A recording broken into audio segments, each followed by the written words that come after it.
বিসমিল্লাহির রহমানির রহিম। পরম করুণাময় অসীম দয়ালু আল্লাহর নামে শুরু করছি। ইসলামিক কালচারাল সেন্টার দাম্মাম মহান আল্লাহর অশেষ রহমতে আল কোরআন এবং সহিহ হাদিসের আলোকে সঠিকভাবে ইসলাম ধর্ম শিক্ষা দেওয়া এক অনন্য প্রতিষ্ঠান।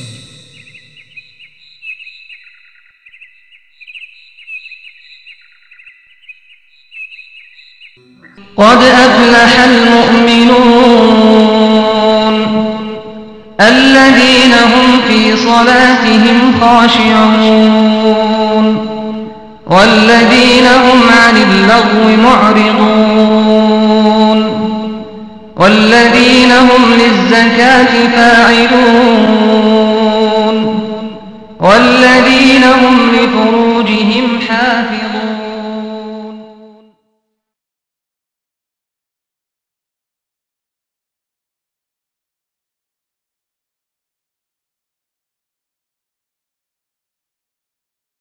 السلام عليكم ورحمة الله وبركاته.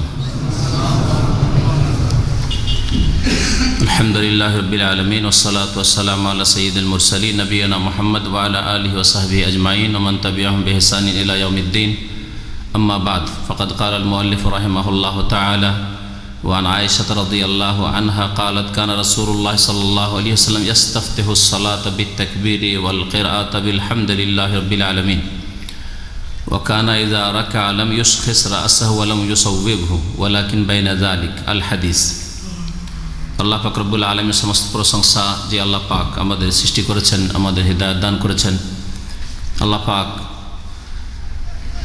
তার লাখ লাখ শুকরিয়া যে তিনি আমাদের হেফাজত করেন সমস্ত অনিষ্ট থেকে। আল্লাহ পাকের কাছে দোয়া করি যে আল্লাহ পাক যে আমাদের বাকি জীবন রেখেছেন তাতে আমাদের জন্য হেফাজত করেন।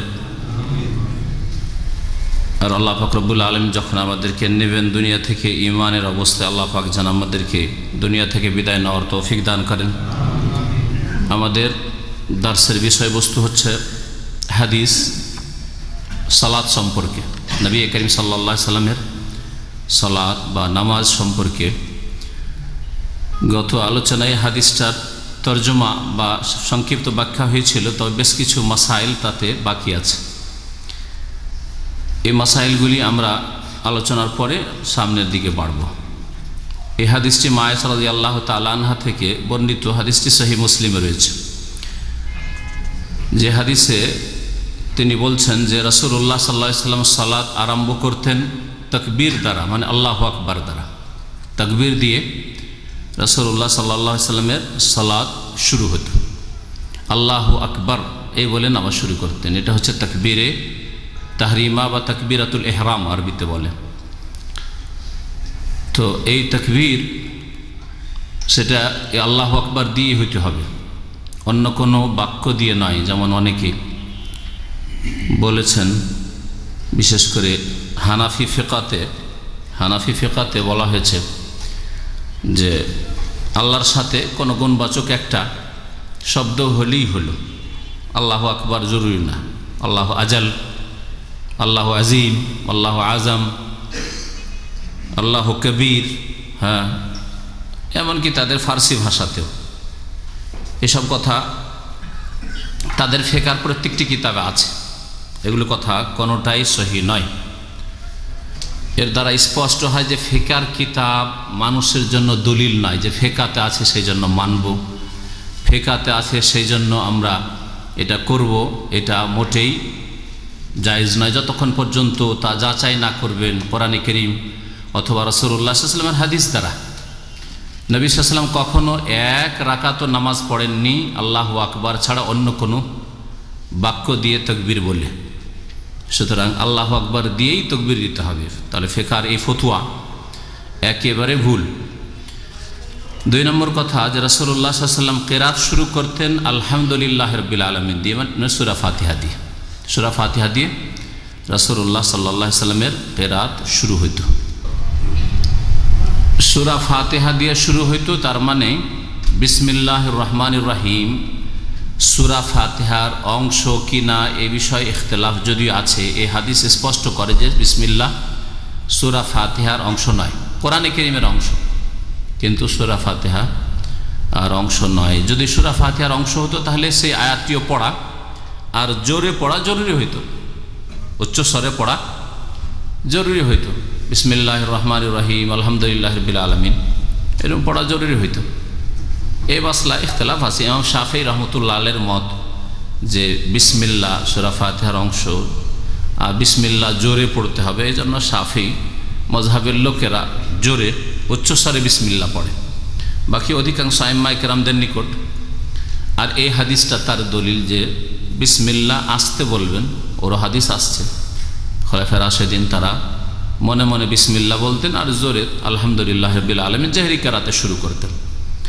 এই হাদিসটা স্পষ্ট করে যে সূরা ফাতিহা আলহামদু থেকে শুরু হয়, আলহামদুলিল্লাহি রাব্বিল আলামিন। তবে যে কোনো সূরা শুরু করার পূর্বে দুই সূরার মাঝখানে পার্থক্যকারী বিষয় হচ্ছে বিসমিল্লাহ। হ্যাঁ, আর বিসমিল্লাহটা কোরআনে কারীমের অংশ, সূরা নামলের অংশ। তারপরে এমনিতেও বিসমিল্লাহ কোরআনে কারীমের অংশ, কিন্তু সূরা ফাতিহার অংশ নয়। আরেকটি মতে সূরা ফাতিহার অংশ। যাই হোক, এই হাদিস স্পষ্ট করে যে আলহামদু দিয়েই শুরু করবেন সূরা ফাতিহা পাঠ করা, বিসমিল্লাহ জোরে বলবেন না। তারপরে রুকুর অবস্থায় রুকুতে পিঠ সোজা হইতে হবে, এই বিষয়টি এর আগে আলোচনা হয়েছে। সেজদায় রুকুতে ধীর স্থিরতা অবলম্বন করতে হবে, এই বিষয়গুলি আলোচনা হয়েছে। ওয়াকানা ইয়াকুলু ফি কুল্লি রাকাতিন আত্তাহিয়া, আর প্রত্যেক 2 রাকাতে আত্তাহিয়াতের বৈঠকে বসা, এটা এই হাদিস দ্বারা প্রমাণিত হয়। আত্তাহিয়াত বসবেন এবং আত্তাহিয়াত পাঠ করবেন তাশাহুদের বৈঠকে, 4 রাকাত বিশিষ্ট নামাজ হোক অথবা 3 রাকাত বিশিষ্ট নামাজ হোক, 2 রাকাত পড়ে আত্তাহিয়াত বসতে হবে, এই হাদিস স্পষ্ট করে। আর 2 রাকাতওয়ালা নামাজ হলে তো বসতেই হবে। শেষ যে বৈঠকটি সেটা হচ্ছে নামাজের রুকুন, এর আগে বিস্তারিত রূপে আলোচনা হয়েছে। হ্যাঁ, আর যেটা প্রথম বৈঠক 3 রাকাত নামাজ, যেমন মাগরিবে, ওই রকমই আপনার 4 রাকাত বিশিষ্ট নামাজ, যে নামাজগুলি প্রথম তাশাহুদের বৈঠক হচ্ছে কি ওয়াজিব, নামাজের ওয়াজিব। এটা যদি ছুটে যায় তাহলে ঘাটতি পূরণের জন্য সাহস সিজদা যথেষ্ট। আর এই সাহস সিজদা করে নেবে, সোজা যদি উঠে গিয়ে থাকে তার ফিরবে না, ওইদিকে ভুলে যাইতো। আত্তাহিয়াত একাধিক বাক্য দ্বারা আত্তাহিয়াত প্রমাণিত, এটা অনেকের জানা নেই। আত্তাহিয়াত সম্পর্কে কয়েকজন সাহাবী বর্ণনা করেছেন, তার মধ্যে সবচেয়ে প্রসিদ্ধ হাদিস আব্দুল্লাহ বিন মাসউদ রাদিয়াল্লাহু তাআলা আনহু থেকে বর্ণিত। ওটাই সাধারণত আজকালকার আমাদের উপমহাদেশের লোকেরা, ইন্ডিয়া, বাংলাদেশ, পাকিস্তানের নামাজি লোকেরা, মুসলমানরা মুখস্থ রাখে। আব্দুল্লাহ বিন মাসউদ রাদিয়াল্লাহু তাআলা আনহু থেকে বর্ণিত। এছাড়া আবু মুসা আশআরী থেকে বর্ণিত আছে, আব্দুল্লাহ বিন ওমর থেকে বর্ণিত আছে, ওমর রাদিয়াল্লাহু তাআলা থেকে বর্ণিত আছে। শুরুতে শব্দের কিছু পার্থক্য আছে, কোনটাতে আত্তাহিয়াতুজ জাকিয়াত আছে, কোনটাতে আগে পরে করা আছে, আত্তাহিয়াতু লিল্লাহি আত-তাইয়্যিবাতু ওয়াস-সালাওয়াতু আগে পরে আছে। তো যাই হোক, এটাই হচ্ছে প্রসিদ্ধ। তবে এখানে আর একটা জিনিস জেনে রাখা খুব জরুরি, সেটা হচ্ছে যে নবী করিম সাল্লাল্লাহু আলাইহি সাল্লামের ইন্তেকালের পরে অনেক সাহাবায়ে কেরাম, তার মধ্যে মা আয়েশা রাদিয়াল্লাহু তাআলা আনহা, আবু হুরায়রা, তার আসসালামু আলাইকা আইয়ুহান নবিয়্যু, এই জায়গায় তারা বদলে দিয়ে বলতেন আসসালামু আলান নবী। হ্যাঁ, এরকম বলতেন, আসসালামু আলাইকা, সালাম হোক আপনার ওপর, শান্তির ধারা বর্ষিত হোক আপনার উপর, আইয়ুহান নবী, হে নবী সাল্লাল্লাহু আলাইহি ওয়াসাল্লাম ওয়া রাহমাতুল্লাহি ওয়া বারাকাতুহু, আলাইকা আপনার উপর। তাদের যুক্তি ছিল, তাদের ইজতিহাদ ছিল। আর কেউ কেউ বলছেন যে নিজের পক্ষ থেকে ইজতিহাদ করেননি, যখন সাহাবীরা করছেন নিশ্চয় নবী করিম সাল্লাল্লাহু আলাইহি ওয়াসাল্লামের পক্ষ থেকে হয়তো ইঙ্গিত ইশারা ছিল, শিক্ষা ছিল।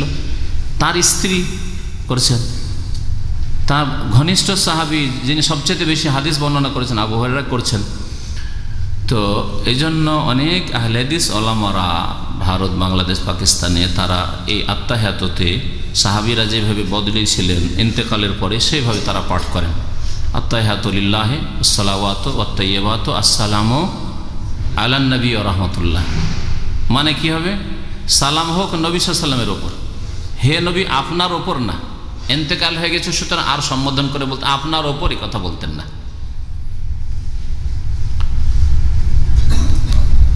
যতদিন বাহায়াত ছিলেন নবী করিম সাল্লাল্লাহু আলাইহি সাল্লাম, নবী সাল্লাল্লাহু আলাইহি সাল্লাম অধিকাংশ সময় মসজিদে নবীতে নামাজ পড়ে আসসালামু আলাইকা আইয়ুহান নবী, হে নবী আপনার ওপর সালাম শান্তির ধারা বর্ষিত হোক, এরকম বলতেন। সুতরাং এইরকম যদি কেউ করে তাহলে একদল বলছেন এটাই বেশি ঠিক, আর এক দল বলছেন যে না, কোনো প্রয়োজন নেই, বদলাবার কোনো প্রয়োজন নেই, বরং আসসালামু আলাইকা আইয়ুহান নবীও বললেও কোনো দোষ নেই, আর অনুপস্থিতকেও এইভাবে সম্বোধন করা যায়। আসসালামু আলাইকা বললাম, সালাম হোক হে নবী, আর নবী সাল্লাল্লাহু আলাইহি ওয়াসাল্লাম ইন্তেকাল করেছেন, এর মানে এই নয় যে হায়াতুন নবী, নবী বেঁচে আছেন, এটা বুঝাই না। বা নবী হাজির নাজির, যেমন বেরেলুবিদের আকীদা, নবী হাজির, নামাজের মধ্যে হাজির হয়ে গেছেন, সেজন্য আসসালামু আলাইকা আইয়ুহান নবী, হে নবী আপনার ওপর সালাম হোক, মানে নবী হাজির, এটাও বুঝাই না। কেমন করে? যেমন করে আপনারা চিঠি লিখেন বা মোবাইলে আজকাল মেসেজ লিখছেন, স্ত্রীকে মেসেজ লিখছেন, তাই না? আজকাল চিঠিপত্রের যুগ চলে গেছে, সেজন্য মেসেজ দিয়ে বলছেন। আর চিঠিতে তো সবাই লিখেন সালাম, লিখেন না? চিঠি হোক আর মেসেজই হোক, যদি কোনো মুসলিমকে লিখেন, কি লিখছেন? আসসালামু আলাইকুম রহমতুল্লাহ লিখছেন না? আব্বা কেমন আছেন? ভালো আছেন? আমি ভালো আছি। আর এই মেসেজটা আপনার এখান থেকে 5,000 বা 10,000 কিলোমিটার দূরে যাচ্ছে। কেউ আমেরিকা মেসেজ পাঠাচ্ছেন, কেউ জাপানে মেসেজ পাঠাচ্ছেন, কেউ অস্ট্রেলিয়া পাঠাচ্ছেন, কেউ বাংলাদেশ পাঠাচ্ছেন, কমপক্ষে 5,000 কিলোমিটার, তাই না? তা আপনি 5,000 কিলোমিটার দূরে আপনার বাপকে যদি একটা মেসেজে আসসালামু আলাইকুম লিখতে পারেন, তখন কেন এটা প্রশ্ন জাগে না? আরে বাপ তো 5,000 কিলোমিটার দূরে, মা তো 5,000 কিলোমিটার দূরে, তো আবার আসসালামু আলাইকুম কেন লিখছি? আসসালামু আলাইহা লিখেন মাকে, আসসালামু আলাইহে লিখেন, বা আসসালামু আলা আবি লিখেন, আমার আব্বাকে সালাম বলছি, এরকম লিখেন, করছেন? এর জবাব কি হবে? আপনি কি মনে করেন যে আপনার বাপ মা হাজির নাজির হয়ে গেছে বেরেলভি আকীদা মোতাবেক, তাই আসসালামু আলাইকুম বলে মেসেজ লিখছেন, আপনার সামনে হাজির নাজির হয়ে গেছে নাকি? কখনো না, ঠিক না? তো যেমন আপনার বাপ মাকে চিঠি লিখতে গিয়ে, মেসেজ পাঠাইতে গিয়ে সালামে বলছেন আসসালামু আলাইকুম, ভালো করে শুনে রাখেন, ওই রকমই রাসূলুল্লাহ সাল্লাল্লাহু আলাইহি ওয়াসাল্লামকে সালাম পাঠাচ্ছেন। যদিও নবী করিম সাল্লাল্লাহু আলাইহি ওয়াসাল্লাম দুনিয়া থেকে বিদায় নিয়েছেন, বারজাখী জীবনে চলে গেছেন, দুনিয়ায় তিনি বাহায়াত নন, তার ইন্তেকাল হয়েছে, তারপর আসসালামু আলাইকা আইয়ুহান নবী আপন জায়গায় ঠিক আছে। কেমন করে ঠিক আছে? যেমন করে আপনার মেসেজ পাঠানো ঠিক আছে, চিঠি লেখা ঠিক আছে, মেসেজটা আপনার এই মোবাইলের মাধ্যমে পৌঁছে যাবে, আপনার আব্বার মোবাইলে, তখন সম্বোধন হয়ে গেল। চিঠিটা পোস্ট করলেন, চিঠিটা পোস্টম্যান নিয়ে গিয়ে, পিয়ন নিয়ে গিয়ে আপনার বাড়িতে দিয়ে দিল, আপনার আব্বা পড়লো, আপনার মা পড়লো আসসালামু আলাইকুম, তখন সম্বোধন অ্যাড্রেসটা হয়ে গেল। ঠিক তেমনই নবী করিম সাল্লাল্লাহু আলাইহি ওয়াসাল্লাম বলেছেন, ইন্না লিল্লাহি মালাইকাতান সাইয়াহিন ইউবাল্লিগুনি মিন উম্মতি সালাম, আল্লাহ পাকের অসংখ্য ফেরেশতা সারা পৃথিবীতে ভ্রমণ করেন আর আমার উম্মতের সালামটা আমাকে পৌঁছে দেন। আপনার বাপ মাকে চিঠি পৌঁছাবার জন্য পোস্ট অফিসের পিয়নরা আছে, মেসেজ পৌঁছাবার জন্য এই মোবাইল যোগাযোগ যে আপনার যে নেটওয়ার্ক আছে, ঠিক তেমনি রাসূলুল্লাহ সাল্লাল্লাহু আলাইহি ওয়াসাল্লামকে সালাত সালাম পৌঁছাবার জন্য ফেরেশতা মালায়েকা আছেন, সম্বোধন হয়ে গেল। স্পষ্ট না? সুতরাং এতে বেরেলভীদের দলিল নেই, বা দেওবন্দি আকীদায় যে হায়াতুন নবী, নবী জীবিত, এরও কোনো দলিল নেই যে আসসালামু আলাইকা বলছি সেজন্য নবী হাজির অথবা নবী বেঁচে আছেন, এর কোনো দলিল প্রমাণ নেই। সুতরাং কেউ যদি আত্তাহিয়াতুতে আসসালামু আলাইকা বলে তবুও জায়েজ আছে, আর যদি আসসালামু আলান নবী বলে, যেমন সাহাবায়ে কেরামরা নবী সাল্লাল্লাহু আলাইহি ওয়াসাল্লাম ইন্তেকাল করে বদলে দিয়েছেন, তবুও ঠিক ইনশাআল্লাহ। তারপরে ওই হাদিসটি আছে যে নবী করিম সাল্লাল্লাহু আলাইহি ওয়াসাল্লাম প্রথম বৈঠকে বাম পায়ে বসতেন, বাম পা বিছিয়ে, আর ডান পাকে খাড়া করে দিতেন। ওয়াকানা ইয়ানহা আন উকবাতিশ শায়তান, শয়তানের গোড়ালি থেকে নিষেধ করতেন। শয়তানের গোড়ালি এজন্য বলা হয়েছে যে যে কোনো পাপ করাই শয়তান, যে কোনো ভুল করাই শয়তান, সেজন্য বলা হয়েছে।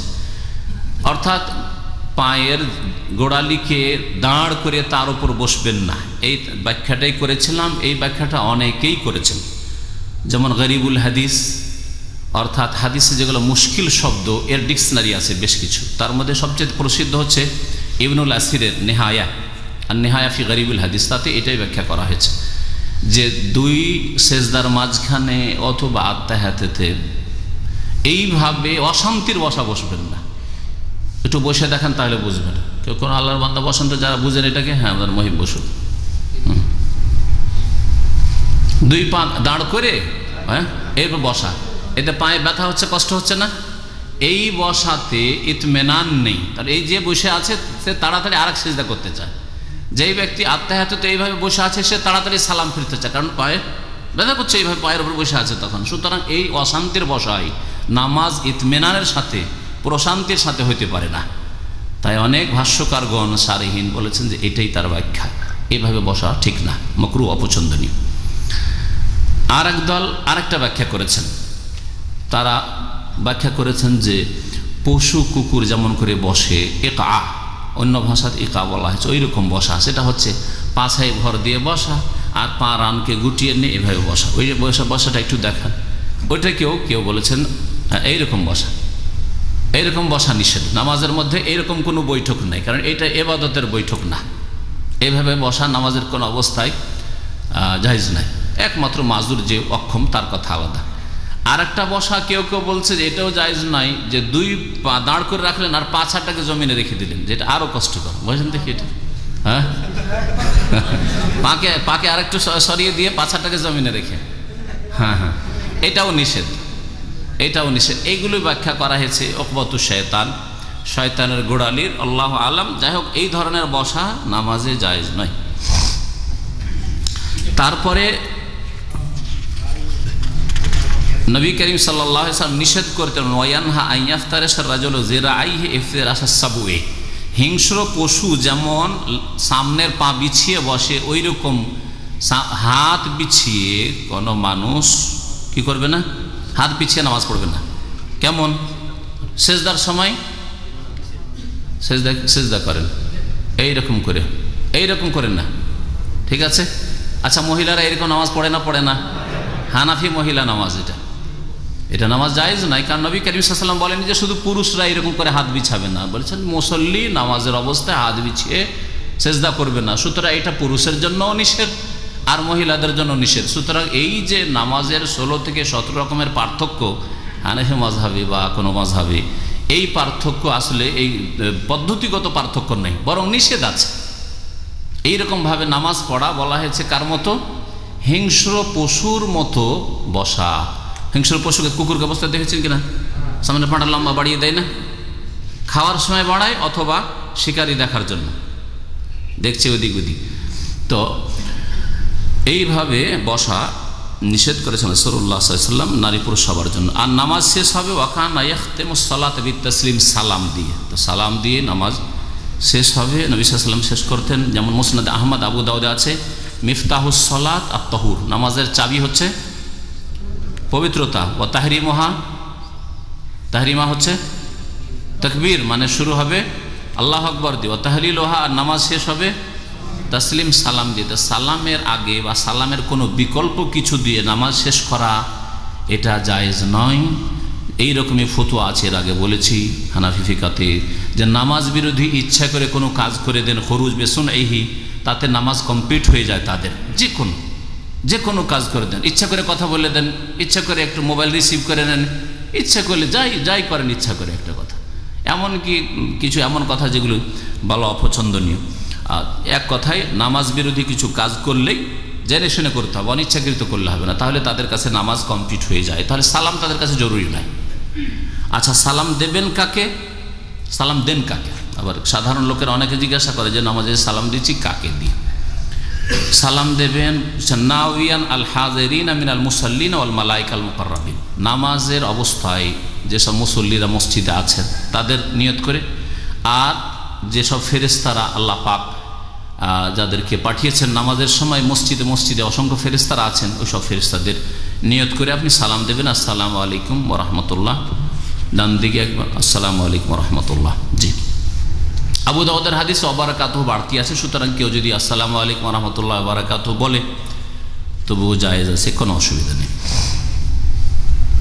এই হচ্ছে আয়েশা রাদিয়াল্লাহু তাআলা আনহার বর্ণিত হাদিস, যাতে নামাজের বেশ কিছু নিয়ম নীতিমালা পদ্ধতি উল্লেখ করা হয়েছে। এবং নবী করিম সাল্লাল্লাহু আলাইহি সাল্লামের ওই হাদিসের আমল, যে মালিক বিন হুয়াইরিসকে বলেছেন সাল্লু কামা রাআইতুমুনি ওয়াসাল্লি, তোমরা সালাত আদায় করবে, নামাজ পড়বে যেমন আমাকে নামাজ পড়তে দেখলে।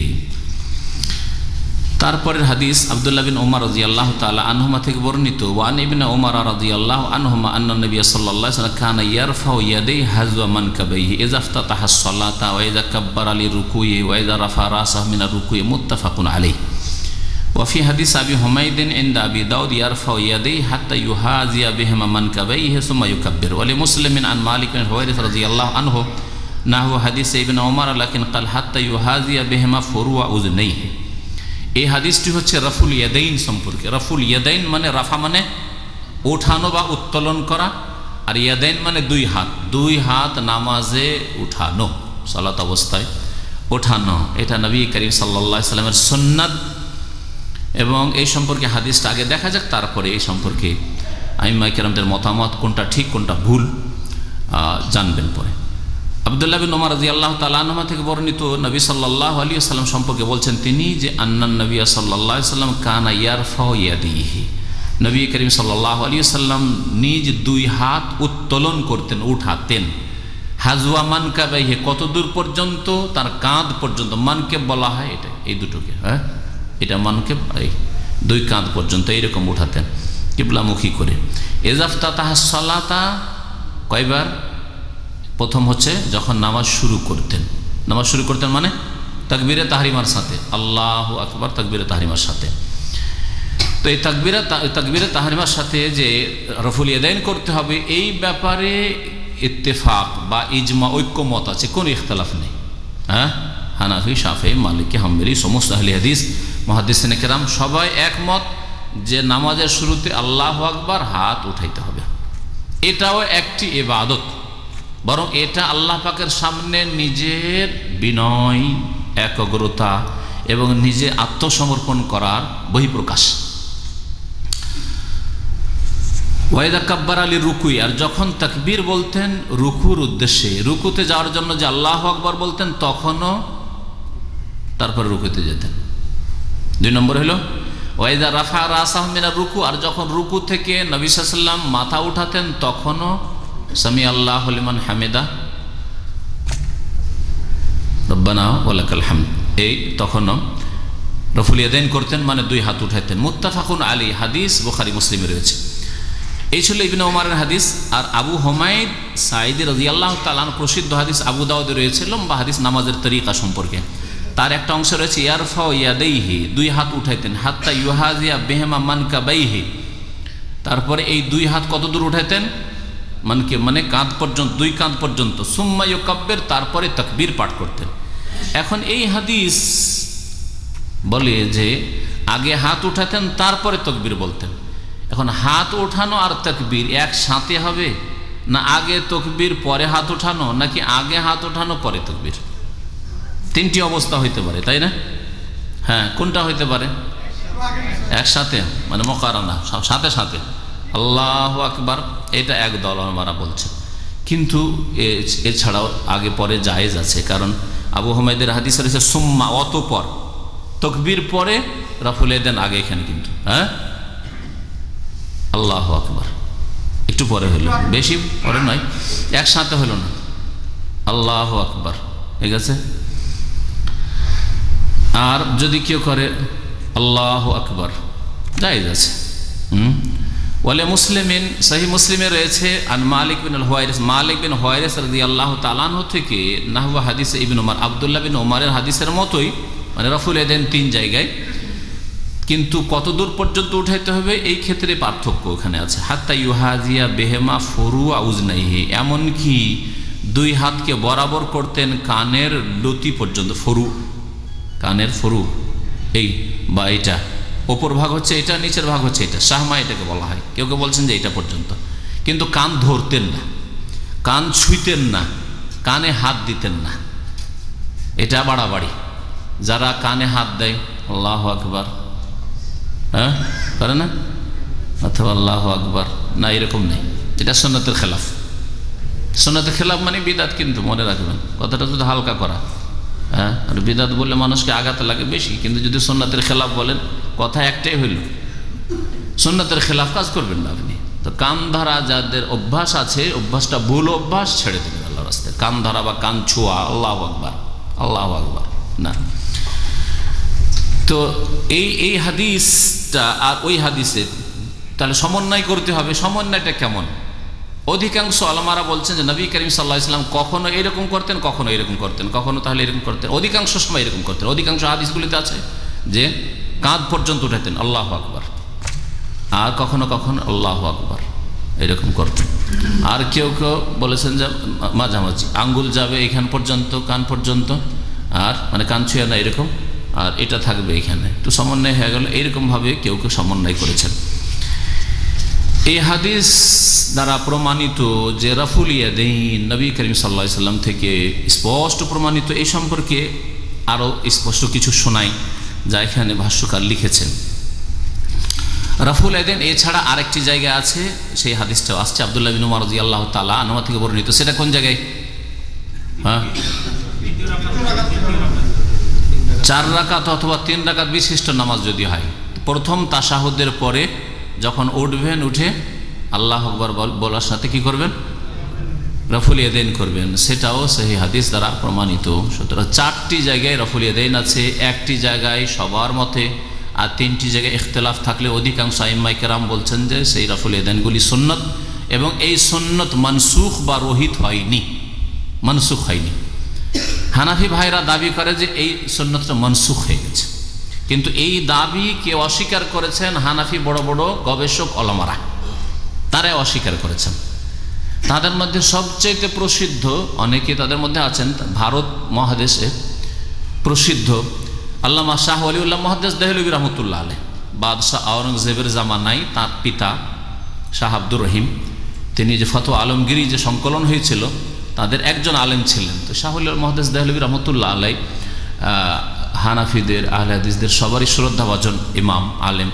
তিনি বলছেন, তার কিতাব হুজ্জাতুল্লাহতে আছে, আর এই কথাগুলি যে হাদিসের বা ভাষ্যের বিভিন্ন কিতাবেও আছে, আর সেটা কেউ অস্বীকার করতে পারবে না। তিনি বলছেন যে ওয়াল্লাযী ইয়ারফাউ আহাব্বু ইলাইয়া মিম্মান লা ইয়ারফা, যারা রাফুল ইয়াদাইন করে নামাজ পড়ে, হাত উঠিয়ে নামাজ পড়ে, হ্যাঁ, কোন কোন জায়গায়?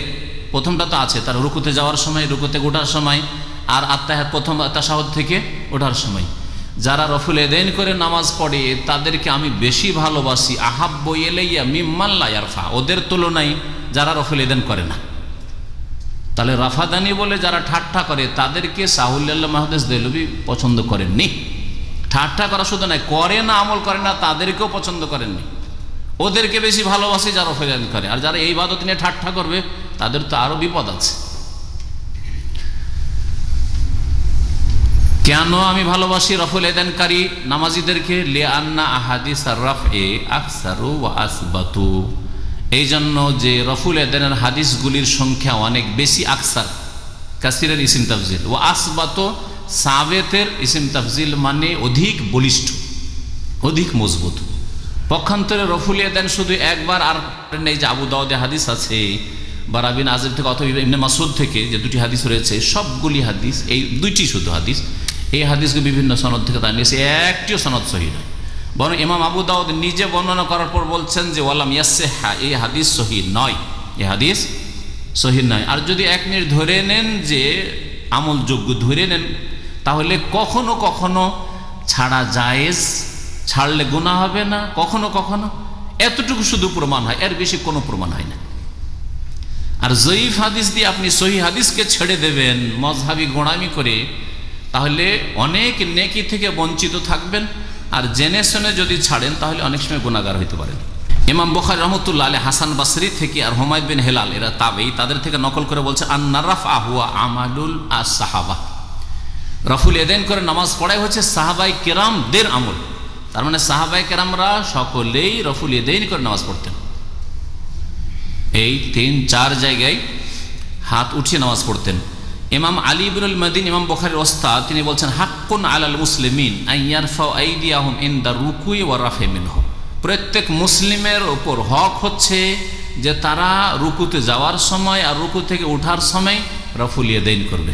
আল্লাহু আকবার, রুকুতে যাবে, হ্যাঁ, আর সামি আল্লাহু লিমান হামিদা, রুকু থেকে উঠে রাফুল ইয়াদাইন করবে। ইমাম শেখুল ইসলাম ইবনে তাইমিয়া রাহমাতুল্লাহ আলাইহি বলছেন কি শুনেন, রাফুল আইদি ইনদা রুকুই ওয়া রাফে মিনহু বিমিসলি রাফইহিমা ইনদাল ইস্তিফতাহ মাশরুউন বিইত্তিফাকিল মুসলিমিন। রুকুতে যাওয়ার সময় আর রুকু থেকে ওঠার সময় রাফেল ইয়াদাইন করা ওই রকমই মুসলিমদের সর্বসম্মতিক্রমে সুন্নাত, যেমন শুরুতে সুন্নাত তাকবীরে তাহরিমার সময় একই রকম সুন্নাত। তবে ভাষ্যকার বলছেন তাকাদ্দামা খিলাফ আহলিল কুফা, কুফাবাসীরা শুধু এর বিরোধিতা করেছে, অর্থাৎ কুফা ইমাম আবু হানিফা রাহমাতুল্লাহ আলাইহির শহর ছিল, ওখানকার লোকেরা এর বিরোধিতা করেছে। কালা শেখুল ইসলাম ইমাম ইবনে তাইমিয়া রাহমাতুল্লাহ আলাইহি কুফাবাসীদের সম্পর্কে ইমাম আবু হানিফা সম্পর্কে বলছেন যে হুম মাযুরুনা কাবলা আন তাবলুগাহুম সুন্নাতু রাসূলিল্লাহ সাল্লাল্লাহু আলাইহি ওয়াসাল্লাম। ভালো করে শুনে রাখেন কথাটি, তাদের ওজর আল্লাহর কাছে গ্রহণযোগ্য রাফুল ইয়াদাইন না করার ক্ষেত্রে যতদিন তাদের কাছে রাসূলুল্লাহ সাল্লাল্লাহু আলাইহি ওয়াসাল্লামের সহিহ সুন্নাত পৌঁছেনি। ইমাম আবু হানিফা রাহমাতুল্লাহ আলাইহি আল্লাহর কাছে ওজর পেশ করে দিতে পারবেন, তার কাছে রাফুল ইয়াদাইনের হাদিস পৌঁছেনি, তার শাগিরদেরা হয়তো পৌঁছেনি তাদের কাছে, কিন্তু হাদিসের কিতাব সংকলন হয়ে গেল বুখারী, মুসলিম, আবু দাউদ, তিরমিজি, নাসাঈ, ইবনে মাজাহ সব কিতাব, আর তারপরে মযহাবি গোড়ামি করে বলছেন না এই হাদিস মানি না, তাহলে একটা জবাব দিতে হবে, জবাব মনসুখ রহিত, জয়ীফ হাদিস দিয়ে সহিহ হাদিস রহিত, অথচ সাহাবায়ে কেরামরা সারা জিন্দেগি আমল করে আসলেন সমস্ত সাহাবায়ে কেরাম, তাহলে তারা আল্লাহর কাছে মাজুর নয়, তারা আল্লাহর কাছে ওজর পেশ করে অব্যাহতি পাবে না।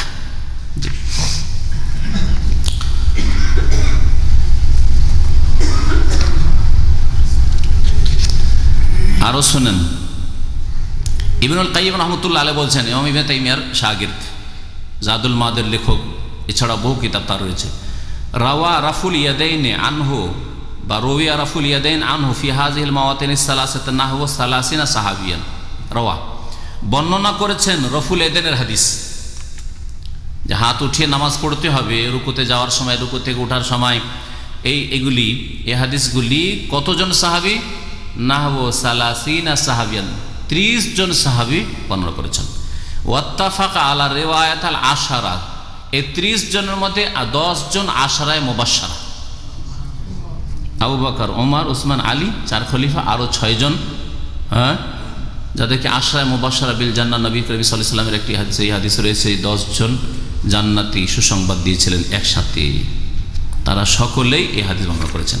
ওয়ালাম ইয়াসবুত আনহু খিলাফা যালিকা, এর বিপরীত তাদের থেকে প্রমাণিত নাই।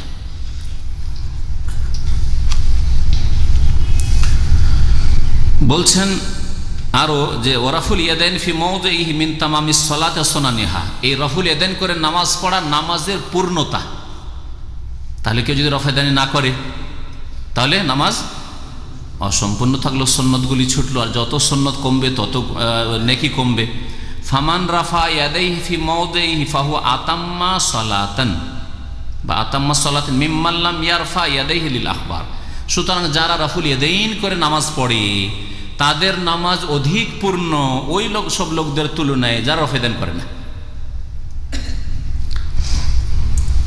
আচ্ছা, রাফুল ইয়াদাইনের হিকমত কি? রাফুল ইয়াদাইনের হিকমত, বিদাতীদের কাছে হিকমত যে সাহাবায়ে কেরামদের ঈমান এত দুর্বল ছিল যে মুসলিম তো হয়েছে কিন্তু পুতুল ছাড়তে পারে না, বগলে নিয়ে বসে আছে। এগুলো বিদাতীদের কথা, এগুলো মিথ্যুকদের কথা, এগুলো কাযযাব দাজ্জালদের কথা, কোনো সহিহ হাদিসে নেই, এই কথা কোনো হাদিসে নেই। মিথ্যা রচনা করেছে নিজের মযহাবী গোড়ামির কারণে, যে পুতুলগুলি বগলে নিয়ে নামাজ পড়তো। আরে পুতুল যদি বগলে নামাজ পড়তো একবার করলি তো পড়ে গেছে, তারপর প্রত্যেক রাকাতে কেন? ঠিক না? কত বেকুফি বিদাতীদের, এগুলি বেকুফি। তো হিকমত কি তাহলে? রাফুল ইয়াদাইনের ফায়দা কি বা হিকমত রহস্য কি? বলছেন যে উলামা কেরাম বিভিন্ন মত পোষণ করেছেন। ফাকালু, একদল উলামারা বলেছেন, ফি তাকবীরাতিল ইহরাম রাফু হিজাবিল গাফলাতি আনিল্লাহ ওয়া দুখুলু আলাইহি, প্রথমখানে তাকবীরে তাহরিমাতে রাফুল ইয়াদাইন করলেন, মানে আল্লাহর মাঝে আপনার মাঝে যে পর্দা রয়েছে, গাফিল হয়ে রয়েছেন আল্লাহ থেকে, এই পর্দা দূর করে আপনি আল্লাহর দরবারে দাখিল হয়েছেন। হ্যাঁ, আজকাল দেখেন না অমুসলিমদেরকে, হ্যাঁ, যে নেতাদের সামনে দাখিল হইল প্রণাম সার, হ্যাঁ হ্যাঁ, ছোট আর্মিরা, সেনাবাহিনীর ছোটরা বড়দের সামনে গেলে হ্যাঁ কি মারে, কথা বুঝতে পারছেন? তা আপনারা যদি দুনিয়ার ক্ষেত্রে এই মানে তো রব্বুল আলমিনের দরবারে যাওয়ার জন্য প্রথম প্রবেশ করছেন এই রফুল ইদানের মাধ্যমে। ওয়াফি গায়রিহা, আর অন্য অন্য রফুল ইদানগুলি রুকুতে যাওয়ার সময়, রুকুতে ওঠার সময় 2 রাকাত পড়ে যখন উঠলেন আত্তাহিয়াত পড়ে, তখন এজাম আল্লিল্লাহ, আল্লাহর তাজিম প্রকাশ, আল্লাহর তাজিম অন্তর থেকেও এবং অঙ্গ প্রত্যঙ্গ দিয়ে রফুল ইদানের মাধ্যমে আল্লাহর তাজিম যেন আপনি প্রকাশ করছেন। ওয়াকালা বাযুম, কেউ কেউ বলেছে ইন্নাহা ইস্তিসলামুন ওয়ান কিয়াদুন কাল আসিরের মুস্তাসলিম, এ হচ্ছে আনুগত্য প্রকাশ করা, হ্যাঁ, স্যারেন্ডার করা, নিজের আনুগত্য প্রকাশ করা। যেমন কোনো আসামিকে যখন নিয়ে যাওয়া হয় আনুগত্য প্রকাশ করে, মাথা নিচু করে বিভিন্ন রকমভাবে, ওই রকম আল্লাহর সামনে যেন আনুগত্য প্রকাশ করছে। ওয়াকালা বাযুম, কেউ কেউ বলেছে যে রফুল ইয়াদাইনের মাধ্যমে নাফিউল কিবরি আন গায়রিল্লাহ, আল্লাহ ছাড়া কিবরিয়া বড়ত্বের অধিকারী আর কেউ নেই। আল্লাহু আকবার মানে আল্লাহ ছাড়া কেউ বড় নেই, আল্লাহর সামনে কারো বড়ত্ব নেই, আমি আল্লাহর অধম অসহায় গোলাম বান্দা। ওয়াকালা বাযুম, কেউ কেউ বলেছেন জিনাতুল লিসসালাহ, রফুল ইয়াদাইন হচ্ছে নামাজের অলংকার, সাজ। আর এই কথাটি আব্দুল্লাহ বিন উমর প্রখ্যাত সাহাবী রাদিয়াল্লাহু তাআলা আনহুমা থেকে বর্ণিত। তাহলে সাহাবীরা বলতেন, যেমন আব্দুল্লাহ বিন উমর থেকে বর্ণিত, ওয়ায়ুরু হাযা আন ইবনে উমর, আব্দুল্লাহ বিন উমর বলতেন যে রফুল ইয়াদাইন করে নামাজ পড়া এটা হচ্ছে নামাজের জিনত।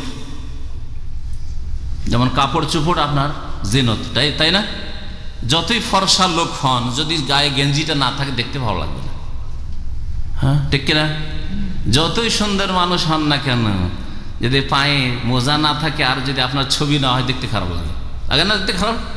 তাহলে বোঝা যাচ্ছে যে কাপড়টা জিনত শরীরে, আল্লাহ পাক এই জিনত বলেছেন এই জন্য কাপড়কে, লেবাস পোশাককে। উলঙ্গ মানুষকে কখনো দেখতে ভালো লাগবে না, কাপড় পরিয়ে দেন দেখতে ভালো লাগবে।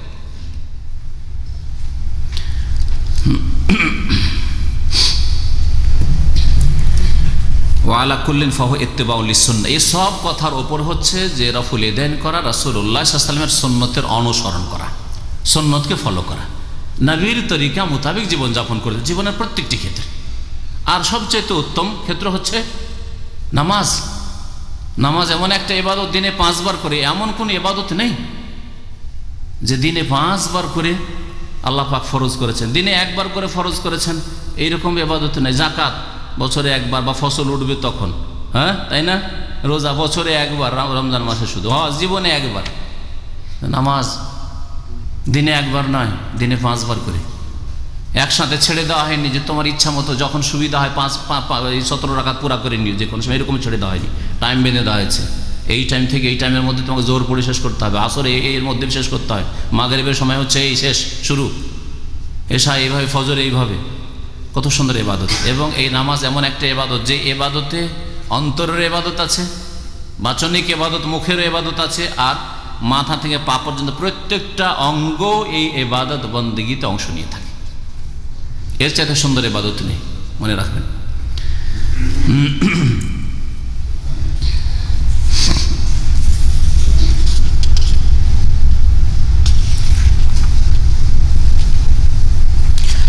তারপরে আরেকটি বিষয় যে বলেছিলাম, তিনটি বিষয় সম্পর্কিত হইল। চতুর্থ জায়গায় যে রফুল ইয়াদাইন আছে, তাই না? এই হাদিসটা শুনে নেন, সহিহ বুখারীতে হাদিস রয়েছে আব্দুল্লাহ বিন উমর রাদিয়াল্লাহু তাআলা আনহুমা থেকে, কানা রাসূলুল্লাহ সাল্লাল্লাহু আলাইহি সাল্লাম ইযা কামা মিনার রাকাতাইনি রাফা ইয়াদাই হাত্তা ইউহাযিয়া বিহিমা মানকাবাইহি কামা কানা ইয়াসনাউ ইনদা ইফতিতাহিস সালাতি। আব্দুল্লাহ বিন উমর সাহাবী, প্রখ্যাত সাহাবী, যাকে সাহাবায়ে কেরামরা উমর রাদিয়াল্লাহু তাআলা আনহুর পরে খলিফা করতে চেয়েছিলেন, কিন্তু উমর রাদিয়াল্লাহু তাআলা আনহু সতর্কতামূলক, যে যতই যোগ্য হোক না কেন আমার ছেলে, লোকেরা বলবে যে আচ্ছা উমর মারা গেছে না, সেই জন্য মনে হয় ইশারা ইঙ্গিত কিছু কলা কৌশল করে গেছে, না, তোমরা আমার পরে খলিফা বাছাই করবে, মনোনীত করবে, কিন্তু আমার ছেলের তাতে কোনো অধিকার নেই, আমি ওর রাস্তায় বন্ধ করে দিয়ে গেলাম। আমার ছেলেকে বাদ দিয়ে অন্য কাউকে খলিফা তো নির্বাচন করবে। আছে আজকাল কোনো নেতা, হ্যাঁ, যে ঠিক আছে প্রধানমন্ত্রী রাষ্ট্রপতি হবে, কিন্তু আমার ছেলেদের নাই, আমার ভাই বোন না, অন্য কোনো যোগ্য লোক দেখি আছে? হ্যাঁ জি,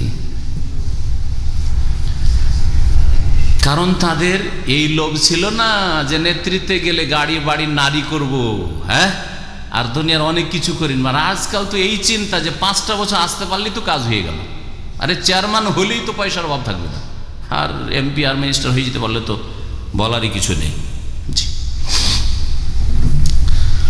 তো বলছেন যে রাসূলুল্লাহ সাল্লাল্লাহু আলাইহি ওয়াসাল্লাম এজা কামা মিনার রাকাতাইন, যখন 2 রাকাত পড়ে দাঁড়াতেন, 2 রাকাত পড়লে আত্তাহিয়াত বসতে হবে, 2 রাকাত পড়ে যখন দাঁড়াতেন, রাফা ইয়াদাইহি 2 হাত উঠাইতেন, হাত্তা ইউহাজিয়া বিহিমা মানকাবি, কাঁধ পর্যন্ত উঠাইতেন। কামা কানা ইয়াসনাউ ইনদা ইফতিতাহিস সালাত, যেমন করতেন নামাজের শুরুতে তাকবীরে তাহরিমার সময়।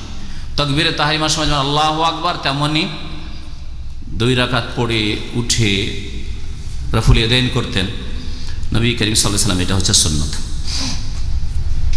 কামা যা আইজান ফি সুনান আবি দাউদ, এই হাদিস বুখারী ছাড়া আবু দাউদ আছে, তিরমিজিতে আছে, ইবনে হিব্বানে আছে, মিন হাদিস আবি হুমাইদ আস-সাঈদি ফি আশরাতি মিন আসহাবিন নবী সাল্লাল্লাহু আলাইহি ওয়াসাল্লাম, 10 জন সাহাবা বর্ণনা করেছে ফি সিফাতি সালাতিন নবী সাল্লাল্লাহু আলাইহি ওয়াসাল্লাম রাও আন্নাহু ইযা কামা মিন রাকাতাইন, যখন 2 রাকাত পড়ে উঠতেন তাশাহুদ থেকে কাব্বারা তাকবীর বলতেন, ওয়া রাফা ইয়াদাইহি, আর 2 হাত উঠাইতেন, রফুল ইয়াদাইন করতেন, হাত্তা ইউহাজিয়া বিহিমা মানকাবাইহি, 2 কাঁধ পর্যন্ত উঠাইতেন। কাল আল খাত্তাবী, ইমাম খাত্তাবী রহমতুল্লাহ আলাইহি বলছেন, আবু দাউদের ভাষ্যকার তিনি, মাআলিমুস সুনান নামে তার শারহ একটি রয়েছে আবু দাউদের, তিনি বলছেন হুয়া হাদিসুন সহিহ, এই হাদিসটি হাদিস সহিহ। ওয়াকাদ কালা বিহি জামাআতুম মিন আহলিল হাদিস, মুহাদ্দিসিন কেরামদের এক দল এটি বলেছেন যে এটা করে, ওয়াল কাউলু বিহি লাজিমুন আলা আসলি কবুলিজ জিয়াদাত, এই হাদিস অতিরিক্ত বাড়তি আছে আর হাদিস সহিহ, সুতরাং ওয়াজ জিয়াদাতু মিনাস সিকাতি মাকবুলা, বিশ্বস্ত বর্ণনাকারী যদি অতিরিক্ত বর্ণনা করে সেটা গ্রহণযোগ্য।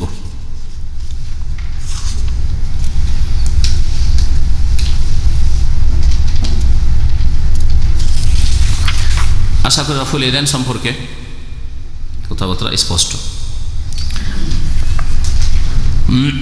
ওয়ান ওয়াইল বিন হুজর রাদিয়াল্লাহু আনহু قال صليت مع النبي صلى الله عليه وسلم فوضع يده اليمنى على يده اليسرى على صدره। ওয়াইল বিন হুজর রাদিয়াল্লাহু তাআলা আনহু থেকে বর্ণিত, তিনি বলছেন যে আমি নবী করিম সাল্লাল্লাহু আলাইহি ওয়াসাল্লামের সাথে সালাত আদায় করেছি। ফাওয়াদা ইয়াদাহুল ইয়ুমনা আলা ইয়াদিহিল ইউসরা, অতঃপর নবী সাল্লাল্লাহু আলাইহি ওয়াসাল্লাম তার ডান হাত রেখেছেন বাম হাতের ওপর, আলা সাদরিহি রেখে সিনার ওপর রেখেছেন। ডান হাত কোথায় রেখেছেন? আলা ইয়াদিহিল ইউসরা, বাম হাতের ওপর রেখে, আলা সাদরিহি, সাদর মানে বুকের, সাদর মানে সিনা। বুক কোথা থেকে কোথায় যায়? হ্যাঁ, শুধু এই জায়গাটায় বুক, বুক এই যে হাড্ডিটা আছে পেটের ওপরে, এখান থেকে শুরু করে এখান পর্যন্ত, এটা হচ্ছে বুক। সুতরাং এর মধ্যে যদি এই দিকেও রাখে কেউ তাহলে বুক হলো। হ্যাঁ, মানে নাভির ওপরে, কিন্তু পেটের ওপর না, কারণ অনেকে বলে নাভির ওপর আর পেটের ওপর বেঁধে থাকে। পেটের ওপরে যে হাড্ডির নিচে নেমে গেল তার মানে বুকের ওপর হইল না। তাহলে বুকের ওপর মানে সর্বনিম্ন বুকের ওপর হচ্ছে এখানে, হ্যাঁ, আর বুকের ওপর হচ্ছে এইখানে, আর এইখানে উঠাবেন না, এটা না, এটা হচ্ছে নাহার, এই জায়গাটা না। হ্যাঁ, তো বুকের ওপর এর হাদিস পেয়ে গেলেন। তাহলে এই হাদিসটি কোথায় আছে? আখরাজাহু ইবনে খুজাইমা, ইমাম ইবনে খুজাইমার কিতাব আছে, সেই কিতাবের নাম হচ্ছে সহিহ ইবনে খুজাইমা। ইমাম ইবনে খুজাইমার মতে এই কিতাবে যতগুলি হাদিস আছে সহিহ। এই হাদিসের সনদ সহিহ। রাহু আহমদ, হাদিসটি মুসনাদ আহমদে আছে। ও রাহু মুসলিমুন বিদুন আলা সাদরিহি, মুসলিমেও এই হাদিসটি আছে কিন্তু সাদরিহি শব্দটা নেই। তাতে আছে যে নবী করিম সাল্লাল্লাহু আলাইহি ওয়াসাল্লামের সাথে আমি নামাজ পড়লাম, ওয়াইল বিন হুজর বলছেন, আর তিনি ডান হাতকে বাম হাতের ওপর রাখলেন। তাহলে হাত রাখা, হাতের ওপর হাত রাখা, এটা প্রমাণিত হয়। এতে কমপক্ষে কার খণ্ডন আছে? মালিকিদের, যারা হাত ঝুলিয়ে নামাজ পড়ে, আফ্রিকানরা, অধিকাংশ মালিকি আফ্রিকানরা, এরা ওই হাত ঝুলিয়ে নামাজ পড়ে, হাত ছেড়ে। তো হাত ছেড়ে নামাজ পড়া কোনো হাদিসে নেই। আমার দেশের কোন এক বক্তা বলতে গিয়ে বলছে, মানে তাদের কাছে সবটাই ঠিক, বলছে যে এটাও ঠিক, ওইটাও ঠিক, ওইটাও ঠিক, আর খামাখা একটা মিথ্যা রচনা যে নবী সাল্লাল্লাহু আলাইহি ওয়াসাল্লাম কখনো হাত ছেড়ে পড়েছেন, আর কখনো নাভির নিচে পড়েছেন, আর কখনো বুকের উপর পড়েছেন, যাতে করে সবাই রাজি থাকে আর ভোটটা আমাদের খাতায় আসে। এইভাবে কখনো ভোট আসবে না, আর ভোটের মাধ্যমে কখনো ইসলাম প্রতিষ্ঠা করা যাবে না, আর কখনো ইসলামী আইনের বাস্তবায়ন করা সম্ভব হবে না। এটা তরিকা সালাফে সালেহের ছিল না। সুতরাং এই পন্থাটা বাদ দেন। সহিহ হাদিসের নেই বলে দেন, সহিহ হাদিসে নেই। জয়ীফ হাদিসে বলেন জয়ীফ, দুর্বল। হাত ছেড়ে নামাজ পড়া কোনো হাদিসে নেই। নাভির নিচের হাদিস জয়ীফ, দুর্বল আসছে, আমি ওই হাদিসটা সম্পর্কে বলবো আপনাদের। নাভির নিচে হাত বানা এটা জয়ীফ হাদিস, দুর্বল হাদিস, সর্বসম্মতিক্রমে জয়ীফ, কেউ এটাকে সহি বলেনি, হাসানও বলেনি। আর বুকের উপরে হাত বাঁধার হাদিস হচ্ছে সহি। আর একটি হাদিস শুধু না, এছাড়াও হাদিস রয়েছে যা হয়তো আপনাদেরকে শোনাবো। যেমন মুসনাদ আহমদে বুখারীতে সাহাল বিন সাদ রাদিয়াল্লাহু তাআলা আনহু থেকে বর্ণিত রয়েছে, কানান নাসু ইউমারুনা, লোকদেরকে মানে সাহাবায়ে কেরামদেরকে নির্দেশ দেওয়া হইতো আইয়াযা আর-রাজুলু আল-ইয়াদাল ইয়ুমনা আলা জিরাহিল ইউসরা ফিস সালাতে, যে মানুষ যেন নিজের ডান হাতকে বাম হাতের বাম জেরার উপর রাখে, বাম বাহুর উপর, জেরা ফিস সালাতে, নামাজের মধ্যে। তো ডান হাত রাখবে বাম বাহুর উপর। আর আগের হাদিসটা ছিল যে ডান হাতকে বাম হাতের উপর। হাত কত দূর পর্যন্ত বলা? এক হাত হচ্ছে ব্যাপক অর্থে হাত, এইখান থেকে শুরু করে এখান পর্যন্ত পুরোটাই হাত, ঠিক কিনা? এটাকে হাত বলা হবে, ঠিক না? যদি কেউ বলে যে ভাই অমুক লোকটা দেখলাম হাত নেই, এটা হইতে পারে হাত এতটুকু নেই, আবার এতটুকু নেই, এটা হইতে পারে, হ্যাঁ, আবার এতটুকু হইতে পারে যে হাতই নেই, ঠিক কিনা? তাহলে পুরোটাই হাত। আর আবার হাতের ভাগ আছে, হ্যাঁ, এটা হচ্ছে জেরা, বাহু, জেরা এটা। তো আগের হাদিসটা বলে যে ডান হাতকে বাম হাতের উপর রেখেছেন, এই জন্য যদি এরকম কেউ রাখে, এটা হাত, এটা হাত, এরকম রাখেন তো চলবে এ হাদিসের আলোকে। আর আরেক হাদিসে রয়েছে যে এইভাবে রাখতেন, এইখানকার কিছু অংশ রুস মানে এই যে জোরটা, কবজি যেটাকে বলা হয়, কবজি ও সাইদ, আর এই যে সাইদ, এটা এইভাবে রাখতেন, এইভাবে রাখতেন। আর এই হাদিসটাই আছে সাহাল বিন সাদের হাদিস আছে যে ডান হাতকে রাখতেন বাম বাহুর ওপর, এটা হচ্ছে বাহু, তাহলে ডান হাতকে এই হাতকে রাখতেন এখানে, হ্যাঁ, বুঝছেন?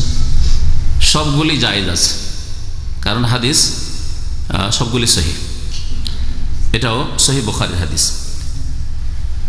ইমাম হাফেজ বিন রহমতুল্লাহ আলাইহি বলছেন যে সাহাল বিন সাদের হাদিস যে লোকদেরকে নির্দেশ দেওয়া হইতো, এটা মারফু হাদিস, হুকমান মারফু, লোকদেরকে নির্দেশ দেওয়া হইতো। সাহাবায়ে কেরামদের জামানায় তো কে নির্দেশ দিতেন? রাসূলুল্লাহ সাল্লাল্লাহু আলাইহি ওয়াসাল্লাম। রাসূলুল্লাহ যখন নির্দেশ দিতেন তো হাদিস মারফু মানে রাসূলুল্লাহ সাল্লাল্লাহু আলাইহি ওয়াসাল্লামের যেন বক্তব্য এটা। মুসনাদে আহমদে আর আবু দাউদে যে হাদিসটি আলী রাদিয়াল্লাহু তাআলা আনহু থেকে রয়েছে, এর বিপরীত হাদিস, সেটা হচ্ছে আলী রাদিয়াল্লাহু তাআলা বলছেন মিনাস সুন্নতি, সুন্নত হচ্ছে ওয়াজুল কাফে আলাল কাফে তাহতা সুররা, কাফ হচ্ছে এটা, তো হাতের ওপর হাত রাখা, কাফের ওপর কাফ রাখা, তাহতা সুররা, সুররা মানে নাভি, নাভির নিচে, এই হাদিস। ওয়ালাকিন কালাল উলামা আন হাযাল আসার, প্রথম কথা এটা বলছেন আলী রাদিয়াল্লাহু তাআলা, তাই না? আলী রাদিয়াল্লাহু তাআলা বলছেন ইন্নাহু হাদিসুন যায়ীফ, এই হাদিস সম্পর্কে ওলামারা বলছেন হাদিসটা হচ্ছে যায়ীফ, দুর্বল হাদিস। কেন দুর্বল? দেখেন আপনার মাসলার বিপরীত হইল আর শুধু যায়ীফ বলে উড়িয়ে দিলেন, এটা কোন আলেমের চরিত্র নয়, এটা খেয়ানত, হ্যাঁ, এটা ইনসাফ না, ন্যায় নীতি অবলম্বন করা নয়, যে আমার মাসলার বিরোধী হলো না, এটা যায়ীফ, কখনো জায়েজ নাই, কাল কিয়ামতে জবাবদিহি করতে হবে। ভালো জানা থাকে তাহলে যায়ীফ বলেন, না বলেন যে এই সম্পর্কে আমার জানা নেই। কেন যায়ীফ বলছেন? যে মাদারো তরুক আসানিদিহি, এর সনদের নির্ভর হচ্ছে আব্দুর রহমান ওয়াসিতির ওপর, মানে সনদগুলি গিয়ে মিলেছে একজনে, তার নাম হচ্ছে আব্দুর রহমান ওয়াসিতি, তার মাধ্যমে তার সূত্রে এই হাদিসটি বর্ণিত হয়েছে। আর আব্দুর রহমান বিন ইসহাক আল ওয়াসিতি, তার সম্পর্কে ইমাম আহমদ রহমতুল্লাহ বলছেন মুনকারুল হাদিস, সে হচ্ছে হাদিসের ক্ষেত্রে বড় আপত্তিকর ব্যক্তি। মুনকার মানে যে হাদিসের ক্ষেত্রে যাকে অস্বীকার করা হয়েছে। মুনকার কোরআনের ভাষায় ইন্না সলাতা তানহা আনিল ফাহশাইল মুনকার, মুনকার মানে হচ্ছে আপত্তিকর, শরীয়তে যেটা নাজায়েজ সেটাকে মুনকার বলা হয়েছে শরীয়তের ভাষায়। তাই এমন ব্যক্তি বর্ণনাকারী যে আপত্তিকর, হাদিসের ক্ষেত্রে তার কথা নেওয়া যাবে না। তার মানে সাধারণ শুধু দুর্বল না, অতি দুর্বল।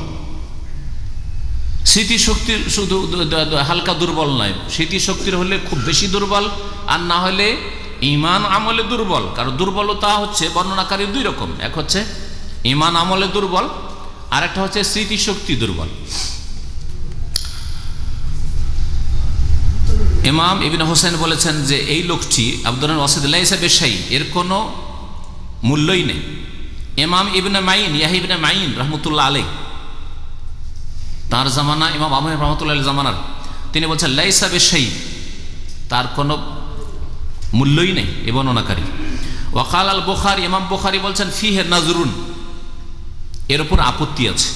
ইমাম বুখারী রাহমাতুল্লাহ খুব ভদ্র ভাষায় বর্ণনাকারীর সমালোচনা করতেন। তাহলে বোঝা গেল যে আল্লাহর সন্তুষ্টির জন্য, দিনের খেদমতের জন্য কারো সমালোচনা করা যাবে, আর সবচেয়ে উত্তম হচ্ছে ভদ্র ভাষায়, একবার নিচে না নেমে। অশ্লীল কথা কোনো সময় জায়েজ নয়, আর এমন কথা জায়েজ নয় যাতে আক্রমণ হয়, যথাসাধ্য নরম ভাষায় বলার চেষ্টা করেন। ইমাম আইম্মায়ে কেরামগণ তিন রকমের ছিলেন। এক রকম ছিলেন যারা খুব শক্ত ভাষায় সমালোচনা করতেন, কারণ এই জন্য নয় যে ব্যক্তিগত শত্রুতা আছে, আমার সাথে আমার ঝাল আছে এই জন্য খুব শক্ত ভাষায় না, আল্লাহর দিনের গায়রতে, আল্লাহর দিনের হেফাজতের জন্য, রসুলের হাদিসের হেফাজতের জন্য বর্ণনাকারী দুর্বল, মিথ্যুক, শক্ত ভাষায় বলতেন। আর একদল মধ্যপন্থা অবলম্বন করতেন, ভাষা একটু হালকা, যাতে মানুষ বুঝে যে এই ভাষায় উনি কি বলতে চেয়েছেন।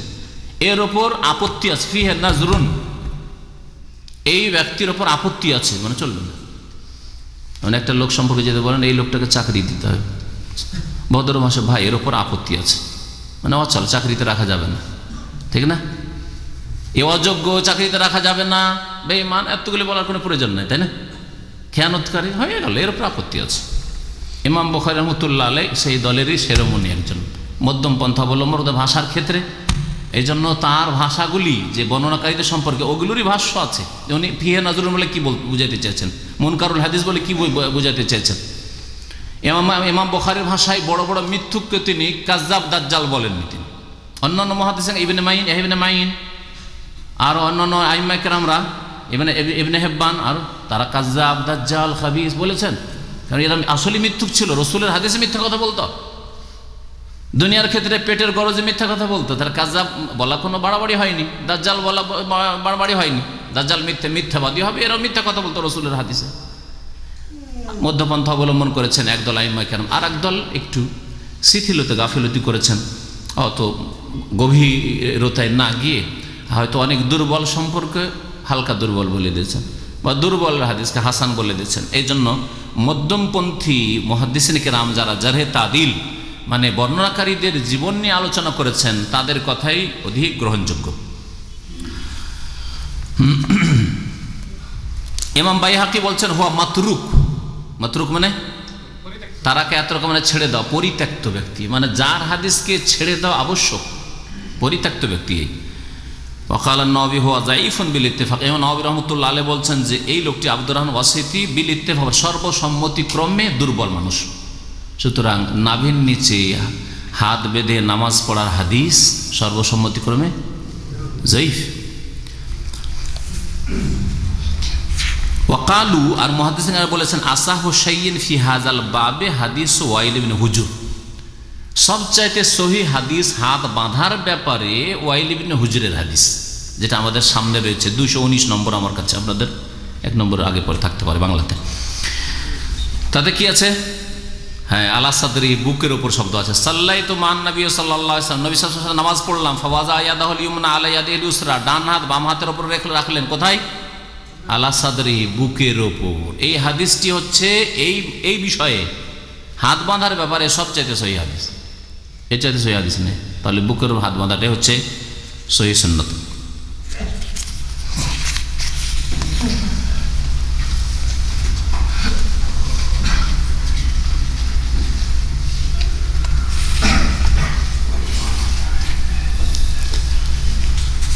আচ্ছা, এই মাসলাতে হয়ে গেল। একটা মাসলা এখন যারা সৌদি আরবে এসছেন তাদের মনে বেশি মানে আসে, আর সামনে আসে, আর দ্বিধাদ্বন্দ্বে পড়ে যান। আমাদের সহি আকীদার ভাইয়েরও দ্বিধাদ্বন্দ্বে, এটাতে কি করব, তাই না? দেশে থাকলে হয়তো এটা টেরি পেতেন না, দেশে, কারণ দেশে এর উপর আমলই নেই। সেটা হচ্ছে যে রুকু থেকে উঠার পরে হাতটা কোথায় থাকবে? রুকুর আগে পর্যন্ত হাত বাঁধতে হবে, হাত ছাড়া তাহলে সুন্নত নয়। আর হাত নাভির নিচে বাঁধা এটা হচ্ছে দুর্বল, আর বুকের উপর হাত বাঁধা এটা হচ্ছে সুন্নাত, মানে হাত বাঁধতে হবে রুকুর আগ পর্যন্ত। কেরাত যতক্ষণ চলছে, তেলাওয়াত চলছে, বা দাঁড়িয়ে আছেন যতক্ষণ পর্যন্ত। কিন্তু রুকু থেকে উঠার পরে যে দাঁড়াইলেন, দাঁড়ার পরে হাতটা ছাড়া থাকবে, এরসাল, হাত ছাড়া থাকবে, নাকি হাতটা বাঁধতে হবে? হ্যাঁ, দুটোই জায়েজ, মানে দুটোই প্রমাণিত স্পষ্ট, সেই জন্য জায়েজ। এ মাসলায় ইখতিলাফ রয়েছে, আর এই মাসলার ইখতিলাফ এটাকে এত জটিল বানাবার কোনো প্রয়োজন নেই। তবে মাসলাটাকে শুনেন, কারণ আমার সামনে যে ভাষ্যকার লিখেছেন এখানকার সৌদি আরবের আলেম, তিনি তাদের মতটা ব্যক্ত করেছেন এবং তাদের দলিলগুলো একটু শুনেন। যারা বলছে বাঁধতে হবে, রুকু থেকে ওইটা হাত বাঁধেন, তাদের দলিলগুলো শুনেন।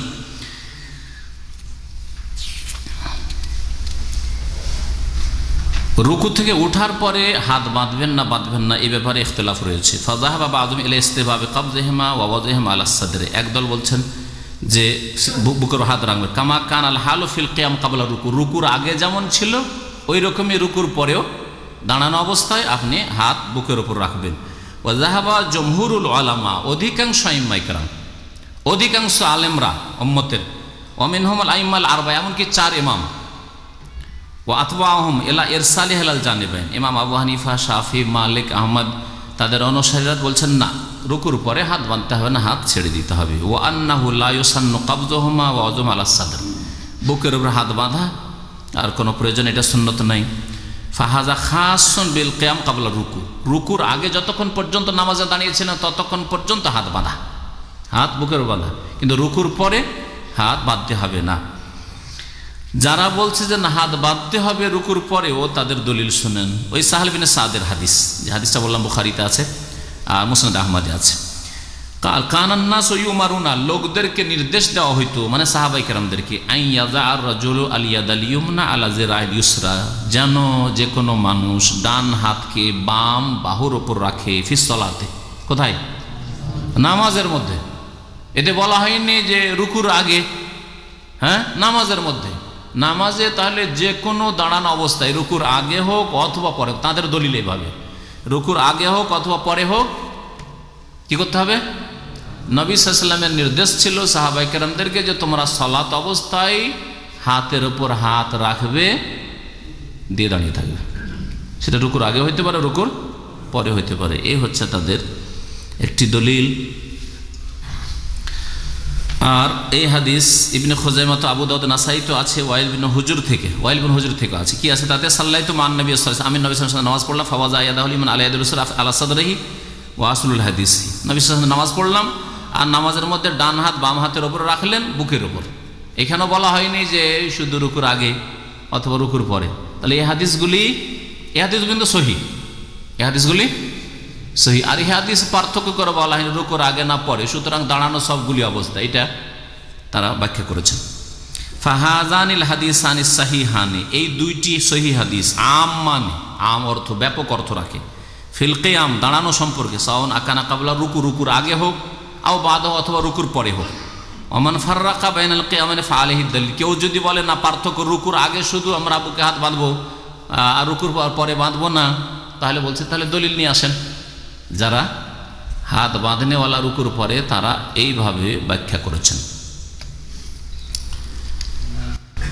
আচ্ছা, তারপরে আর একটা যুক্তি তারা পেশ করেছেন যে হাত বাঁধা অবস্থা আর হাত ছাড়া অবস্থায় দুটোর মধ্যে বেশি খুদু আর বিনয়ী হওয়া কিসে প্রকাশ পায়? হাত বাঁধাতে। হাত বাঁধাটাতে বোঝায় যে আপনি নামাজ অবস্থায় আছেন, কিন্তু হাত ছাড়া অবস্থায় পিছন দিক থেকে বা মসজিদের বাইরে থেকে কেউ যদি দেখে বা পিছন থেকে দেখে, তো হয়তো ভাবতে পারে এমনি দাঁড়িয়ে কিছু দেখছেন, এটাও তো হইতে পারে। কিন্তু যদি হাত বাঁধা থাকে রুকুর পরে, যতদূর পর্যন্ত নজর পড়ছে আপনার ওপর, ও বুঝে মসজিদে এই লোকটি নামাজে আছে, কারণ হাত বাঁধা আছে। হ্যাঁ, এতে খুশু আছে, হ্যাঁ, বিনয়ী হওয়াও আছে, আর তার সাথে সাথে লোকেরা যারা দেখছে, দর্শক, তারা বুঝতে পারছে যে আপনি ইবাদতের অবস্থায় আছেন। আপনার সাথে কথা বলবে না, কিন্তু যদি দাঁড়িয়ে হাত ছাড়া থাকে তো হইতে পারে কি করছেন বলেই দিতে পারে পিছন থেকে, হ্যাঁ হ্যাঁ চলে যেতে পারে। এগুলো যুক্তি তাদের। আর হাদিস, ওই সহিহ হাদিস ওই দুটো। ওয়াম্মাল জমহুর, অধিকাংশ আইম্মায়ে কেরামরা, তারা কি বলছেন? হাত রুকুর পরে বাঁধতে হবে না, হাতের উপর হাত রাখতে হবে না। ওয়াহুমুল্লাযিনা লা ইয়ারাউনা ইসতিহবাব হাযিল হাইয়া বা'দা রাফি মিনার রুকু, রুকুর পরে উঠে এইভাবে হাত রাখতে হবে, এটা তারা মনে করেন না। ফাইন্নাহুম ইয়াকুলুন আন্না হাযাইনাল হাদিসান, এই হাদিসগুলি রুকুর আগের ক্ষেত্রে প্রযোজ্য, রুকুর পরের ক্ষেত্রে প্রযোজ্য না। তারা বলছেন যে রুকুর পরে যদি হইতো তাহলে একটি হাদিস তো এরকম সহিহ আসতো, কারণ নবী সাল্লাল্লাহু আলাইহি সাল্লাম দৈনিক 5 বার করে নামাজ পড়েছেন। ফাইন্নাহু লাম ইয়ারিদ ফিহি শাইউন মুতলাকান, রুকুর পর সম্পর্কে নীরব হাদিস, কিন্তু নীরব সহিহ হাদিসে নেই। ওয়ালাউ কানা লাহু আসলুন লানুকিলা ইলাইনা, যদি এটা আসলে থাকতো তাহলে আমাদের কাছে বর্ণনা হয়, সাহাবায়ে কেরাম ছেড়ে দিতেন এই বিষয়টাকে, বর্ণনা করতেন। ওয়ালাউ মিন তারিকিন ওয়াহিদ, যদি একটা হাদিস সহিহ হইতো। ফাহাজা সুকুত মিন ওয়াসিফি সালাতিন নবী সাল্লাল্লাহু আলাইহি ওয়াসাল্লাম ইয়াদুল্লু আন্না ওয়াজ আল ইয়াদি আল ইয়াদ আলা সাদর লা ইউজাদু লা ফি আসারিন সাহিহ ওয়ালা দাইফিন। এরা বলছে যে যখন এইভাবে নীরব হাদিস নীরব, তাহলে বোঝা গেল যে রুকু থেকে ওঠার পরে হাত বাঁধা নেই। যদি থাকতো তো সাহাবায়ে কেরামরা কেউ তো নকল করতেন। দেখলেন রফুল এদেন সম্পর্কে 30 জন সাহাবী বর্ণনা করেছেন, তাই না? 10 জন আশরা মুবাশশারা রফুল এদেন সম্পর্কে রফেদেন। আর রুকু থেকে উঠে হাত বাঁধতে হয় একজন সাহাবীর বর্ণনা আসছে না, খাস করে আম হাদিস থেকে দলিল পেশ করছেন। এটা হলো তাদের যুক্তি। কামা আন্নাহু লাম ইউরাফুল কবজ আন আহাদি মিনাস সালাফ, এমনকি সালাফে সালেহিন যদি থাকতোই তো ইমাম আবু হানিফা, শাফি, মালিক, আহমদ তারা এটাকে কেন, কেউ তো একজন তো নিতেন, একজন নিতেন। যেমন আমিন জোরে বলা, দেখেন আমিন জোরে বলা যদিও হানাফি মযহাবে না নেই, কিন্তু শাফি, মালিক, আহমদ 3 মযহাবে আছে, ঠিক না? রাফুলিয়া দেন 3 মযহাবে আছে। কিন্তু এই রুকুর পরে যে বাঁধতে হবে এটা 4 মযহাবের কোনো এক মযহাবে কেন আসলো না? তবে একটি মত বর্ণনা করা হয়েছে ইমাম আহমদ থেকে। ইমাম আহমদ থেকে একাধিক রেওয়ায়াত আছে, বর্ণনা আছে, তার মধ্যে একটি মত তার যে রুকুর পরে হাত বেঁধে নেওয়া। তবে তিনি এই ক্ষেত্রে স্বাধীনতা দিয়েছেন, তার বক্তব্যটা আমি শোনাচ্ছি শেষখানে।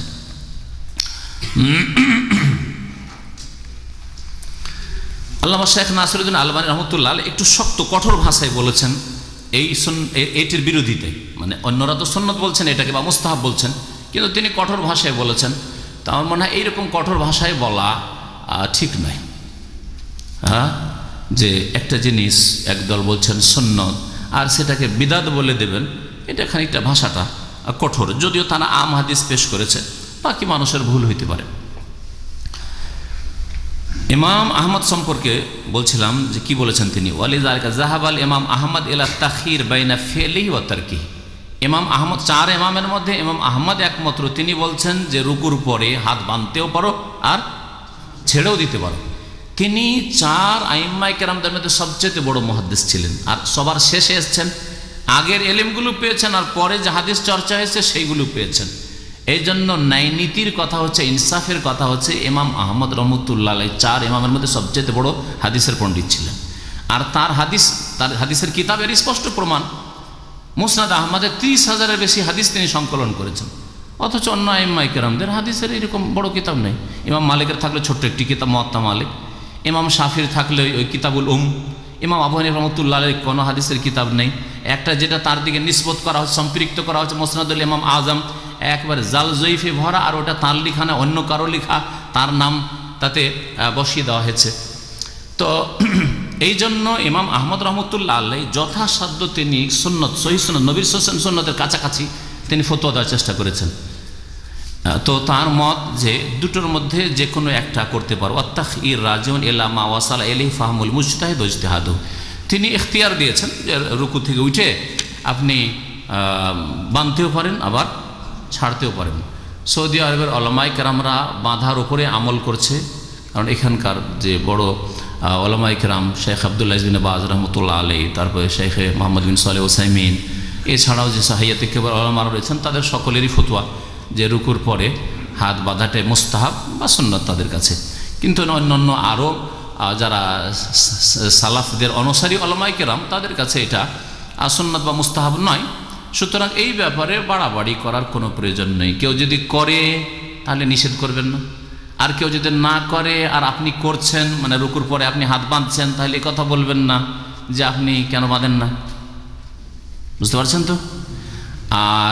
আর একটা এখানে পরামর্শ এই দিব যে দেশে গিয়ে অনেক বিদাতের সমাজে আপনাকে যেতে হবে, সেখানে গিয়ে এমন একটা বিষয়কে উঠাবেন না যে এই বিষয়টা সাব্যস্ত কিনা তাতেই সন্দেহ।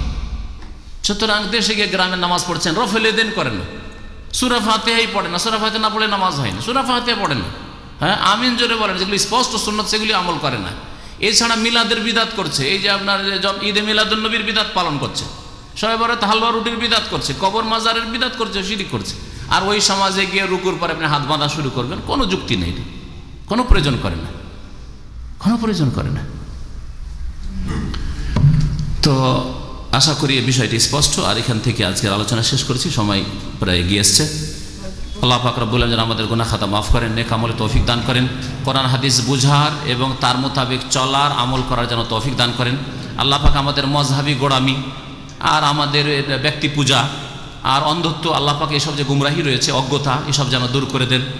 এর সাথে সাথে আমাদের বেশ কিছু ভাইয়েরা দোয়া করতে বলেছেন, তার মধ্যে এক ভাই দোয়া করতে বলেছেন, অসুস্থ আছে কোনো এক ভাই, মুসলিম ভাইয়ের স্ত্রী খুব অসুস্থ অবস্থায় আছে, দোয়া চেয়েছে, আল্লাহ যেন শেফা দান করেন, সুস্থতা দান করেন। এছাড়া আমাদের সকলেই প্রায় কোনো না কোনো বালা মুসিবত আছে, আল্লাহ পাক আমাদের বালা মুসিবত ব্যাধি রোগ যেন দূর করে দেন, আমাদের থেকে, আমাদের পরিবার থেকে, ছেলে মেয়ে থেকে আল্লাহ যেন বালা মুসিবত দূর করেন। 2 নম্বর কথা, অনেক ভাইরাই এরকম আছেন যাদের আপনজনরা ইন্তেকাল করেছে এই কাছাকাছি সময়ে, তারাও দোয়া চেয়েছেন, মসজিদে অনেকে বলছিলেন। তো এই জন্য আল্লাহ পাকের কাছে দোয়া করি, আল্লাহ পাক যেন তাদের রুহের মাগফিরাত করেন, আল্লাহ পাকে মাইয়াতের গুনাহ খাতা মাফ করে দেন, কবর আযাবকে দূর করে দেন, কবরের জীবনকে আল্লাহ পাক নিয়ামত দিয়ে ভরে দেন। আল্লাহ পাক যেন মুসলিমদের মাইয়াতদের গুনাহ খাতা মাফ করে তাদেরকে জান্নাতুল ফিরদৌস দান করেন। আর যারা দুনিয়াতে আছেন আর আপনজনরা দুনিয়া থেকে বিদায় নিয়েছে, তাদেরকে আল্লাহ পাক যেন সান্ত্বনা দান করেন। সাল্লাল্লাহু আলা নবিয়িনা মুহাম্মদ ওয়া আলা আলিহি ওয়া সাহবিহি আজমাইন। সময় আছে? চলেন বলেন। আজকের আলোচনার সাথে সম্পর্কিত আছে কিছু? জি আছে। একজনে বলছে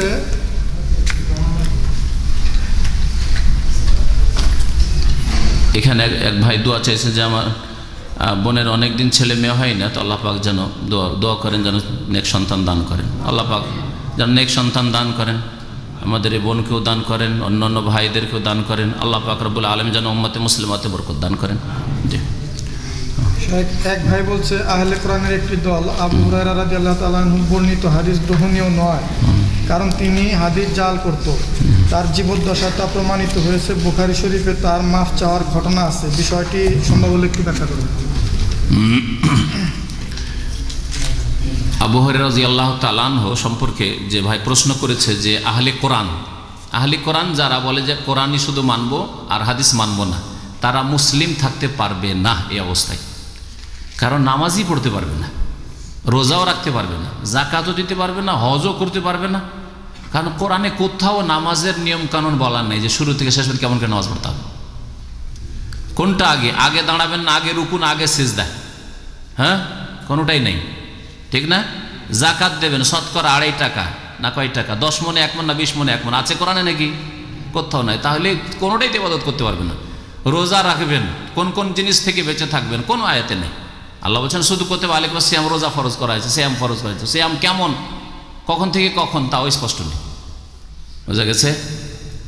তো সুতরাং আহলে কোরআন একটি গুমরাহ দল, আপনারা জেনে রাখেন। সেটা পাকিস্তান থেকে জন্মেছে, পাঞ্জাব থেকে জন্মেছে, ভারত পাকিস্তানের পাঞ্জাব থেকে, আর ভারতে ছড়িয়ে পড়েছে বিভিন্ন শহরে, বাংলাদেশে এমনকি ছড়িয়ে পড়েছে। এরা গুমরাহ, শুধু গুমরাহই নয়, তাদের ইসলাম থাকবে না যদি তারা কোরআন এবং হাদিসের দিকে ফিরে না আসে।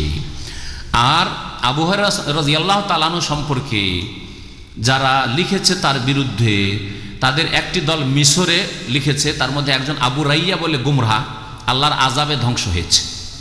এই আবু রাইয়া আবু হুরায়রা রাদিয়াল্লাহু তাআলা আনহু সম্পর্কে লিখেছে যে তার হাদিস নেওয়া যাবে না। এই কথায় আহলে কোরআন এই গুমরাহরা নিয়েছে, কারণ আমরা তো পড়েছি এই সম্পর্কে মদিনা ইউনিভার্সিটিতে। তো মিশরের বেশ কিছু লেখক ছিল 2-1 জন যারা গুমরাহ হয়েছে, তার মধ্যে একজন আবু রাইয়া।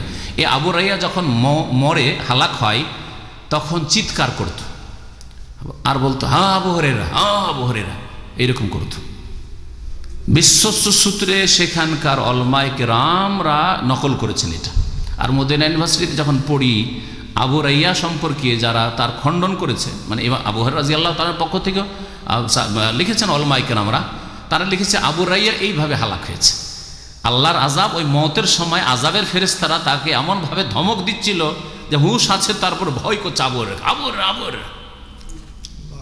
আবু হুরায়রার বিরুদ্ধে বলার শাস্তি আল্লাহ পাক দুনিয়াতে এই মারদুদ শয়তানকে দেখিয়েছে আল্লাহ পাক।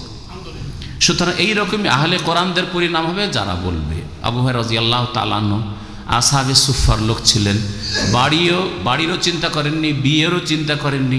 মসজিদে নবীতে পড়ে থাকতেন। নবী সাল্লাল্লাহু আলাইহি ওয়াসাল্লামের কাছে কিছু আসলো হাদিয়া তোহফা খেতে দিলেন তো দিলেন, আর না হলে না খেয়ে পড়ে থাকতেন মসজিদে। রাসূলুল্লাহ সাল্লাল্লাহু আলাইহি ওয়াসাল্লামের একটা কোনো আলোচনা, দর্শ বা একটা হাদিস কখনো যাতে ছুটে না যায়। মাত্র 3 বছর 3.5 বছর খাইবারের যুদ্ধের সময় মুসলিম হয়েছেন, ইসলাম কবুল করে মদিনায় এসেছেন 7ম হিজরিতে। 8, 9, 10 নবী সাল্লাল্লাহু ইন্তেকাল হয়ে গেছে। সবচাইতে বেশি সাহাবায়ে কেরামের হাদিস তিনি মুখস্থ করেছেন। আর তার কারণ তিনিও বর্ণনা করেছেন, অন্য সাহাবীরাও বর্ণনা করেছেন যে তিনি সবসময় থাকতেন। আর আমরা কেউ তো আনসারীরা চাষি, তো চাষাবাদে আমরা খেজুরের বাগানে যেতাম, আর মুহাজিররা ব্যবসায়ী, ব্যবসা বাণিজ্য কখনো যেতাম, অনেক হাদিস আমাদের ছুটে যেত। আব্দুল্লাহ বিন ওমর বা আব্দুল্লাহ বিন আমর তারা বলছেন।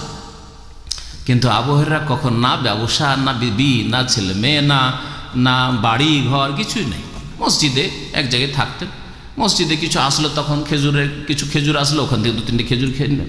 দুধ আসলো নবী সাল্লাল্লাহু আলাইহি ওয়াসাল্লামের কাছে, নবী সাল্লাল্লাহু আলাইহি ওয়াসাল্লাম সাহাবায়ে কেরামদেরকে যারা মসজিদ আছে ওদেরকে খাওয়াই দিলেন। ওই করেই তিনি দিনপাত করতেন। আর তার সম্পর্কে যদি কেউ বলে তো সে মারদুদ, একজন বিতাড়িত। জি হ্যাঁ, তারা তো সবার সম্পর্কে। শিয়াদের কাছে মাত্র 4-5 সাহাবী মুসলিম, বাকি তো মুসলমানই নয় তাদের কাছে। এরা তো একেবারে গুমরাহ পথভ্রষ্ট। জি পরবর্তী প্রশ্ন হচ্ছে, আমি শুনেছি 2 সিজদার মাঝখানে পা খাড়া করে রাখা সহিহ হাদিস দ্বারা প্রমাণিত, এবং আমি নামাজের সহিহ তরিকার একটি বড় পোস্টারে, হ্যাঁ পোস্টারে একদল ওলামারা যারা বলছে তারা ওই ব্যাখ্যাগুলো করছে। এর উত্তর দেওয়ার জন্য আমি তো বলেছি যে যারা বলছে যে শয়তানের গোড়ালির ব্যাখ্যা হচ্ছে ওই রকম, যেমন 2 রকম করে আর বসলেন না, হ্যাঁ তারা বলছে যে পায়ের ওপরে রাখতে পারেন খাড়া করে। আর আরেক দল বলছে যে না, এইভাবে রাখেন না। আর আমি মনে করি যে এইভাবে রাখাতে আরাম নেই, এইভাবে রেখে নামাজে ইতমিনান নেই। যে ওইভাবে রাখবে তাড়াতাড়ি করে সিজদায় পড়ার চেষ্টা করবে, যে পায়ে ব্যথা করছে সুতরাং তাড়াতাড়ি করে আরাম দিই পাকে। সুতরাং আমি মনে করি যে ওইভাবে নামাজ পড়বে না। আর যদি পড়ে, যেমন একদল বলছে, সেটাতে একমত অনেকে নাও হইতে পারে, তাদের ব্যাখ্যা সেটা। আর যেভাবে প্রসিদ্ধ বসা তরিকা ওইভাবে বসবেন। জি, বাম পাকে বিছিয়ে আর ডান পাকে খাড়া করে। জি, বুকের উপর হাত বাঁধার সম্পর্কিত ইবনে খুজাইমার বর্ণিত হাদিসের সনদে একজন রাবী জয়ীফ আছে, এটা কি সত্য? বুকের উপর হাত বাঁধার হাদিস বলে দিলাম যে এই হাদিস এর চাইতে ভালো সহিহ হাদিস নেই। এই হাদিসটা সহিহ, আর এর চাইতে কোনো সহিহ হাদিস নেই।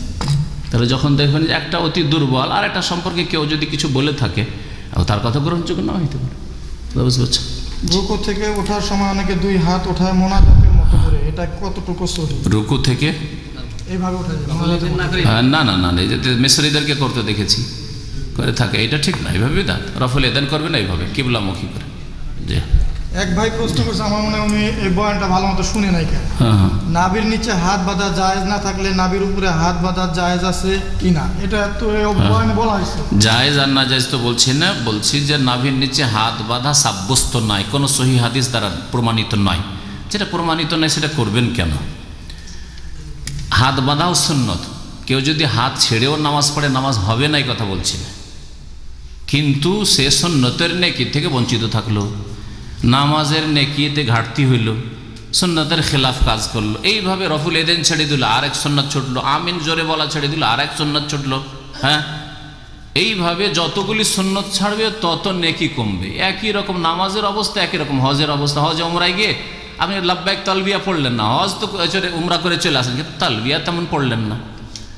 হ্যাঁ, মিকাতে গিয়ে গোসল করলেন না।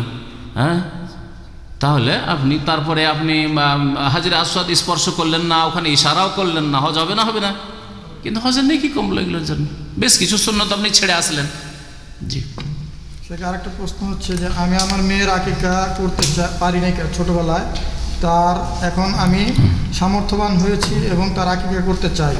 আমি জানতে চাই মেয়ে হলে একটি ছাগলের পরিবর্তে গরু দেওয়া যাবে কি? আকিকার ক্ষেত্রে ছাগল, ভেড়া, দুম্বা এগুলি করাটাই সুন্নত। গরুর আকিকা করা ভাগে তো নেই, প্রমাণিত নেই। যে ভাগ হানাফি মযহাবে আছে কোনো প্রমাণ নেই। আর ভাগের কথা একমাত্র কুরবানির উপরে তারা কি আসলে কুরবানিতে ভাগ চলবে, সুতরাং আকিকা তো ভাগ দিয়ে চালিয়ে দাও, আর কিচ্ছু নেই কোনো দলিল। 2 নম্বর কথা, গোটা গরু দেওয়ার ব্যাপারেও কোনো সাহাবায়ে কেরামদের আমল পাওয়া যায় না। তাবেই থেকে নাইরুল আওতারে একটা বর্ণনা আছে যে কোনো তাবেই গরুর আকিকা দিয়েছেন। সুতরাং একদল বলছে দিলে দিতে পারেন, কিন্তু তারপরেও সুন্নত হচ্ছে হয় আপনি ছাগল দেন, খাসি, না হয় ভেড়া, মেষ আর দুম্বা, এগুলির মধ্যে থেকে দেন, এটাই ভালো, এটি সুন্নত। জি, বড় হওয়ার পরে দেওয়া একদল বলছেন যে 21 তারিখ পর্যন্ত সেই হাদিস দ্বারা প্রমাণিত, 7 তারিখে, 14 তারিখে অথবা 21 তারিখে, এরপরে আর সময় নেই। আর একদল বলছেন যে জায়েজ আছে। নাসিরুদ্দিন আলবানী রহমাতুল্লাহ আলাইহি বলছেন যে কোনো সময় দেওয়া যেতে পারে। সুতরাং এই ফতোয়ার উপর আমল করে যদি কেউ দেয়, হয়নি সেজন্য ইচ্ছা করে ছাড়বেন না। বয়স হয়ে গেছে, এতদিন দেওয়া হয়নি, বেখেয়ালি ছিলেন, দিয়ে দেন। কিন্তু ইচ্ছা করে আপনি রেখে দিলেন, 7ম দিনে দিলেন না, 14 দিনের দিনে দিলেন না, 21 দিনের দিনে দিলেন না, পরে করে দেবো না, এরকম সুন্নতের খেলাফ কাজ করবেন না, এরকম কাজ করবেন না। কারণ নবী সাল্লাল্লাহু আলাইহি ওয়াসাল্লাম হাসান হোসেনের জন্য যেটা ভালোবেসেছেন, আপনিও আপনার ছেলে মেয়েদের জন্য ভালোবাসেন। 7ম দিনে আকিকা দিয়েছেন, এটা সবচেয়ে ভালো। 7 দিনের দিনে না পারেন, তখন 14 আর 21 দিনের আর একটা হাদিস রয়েছে, ওটাও হাসান আশা করি। সুতরাং তার উপর আমল করা যেতে পারে। জি, ফজরের ফরজের পূর্বে 2 রাকাত সুন্নত ছুটে যাওয়া ফরজ নামাজ শেষে আদায় করা যাবে কি? ফজরের পরে সুন্নত, হ্যাঁ, ফজর পর পড়ে নেবেন। আবু দাউদের হাদিস রয়েছে, নবী সাল্লাল্লাহু আলাইহি ওয়াসাল্লামের সামনে সাহাবী পড়েছেন, নবী সাল্লাল্লাহু আলাইহি ওয়াসাল্লাম তার অনুমতি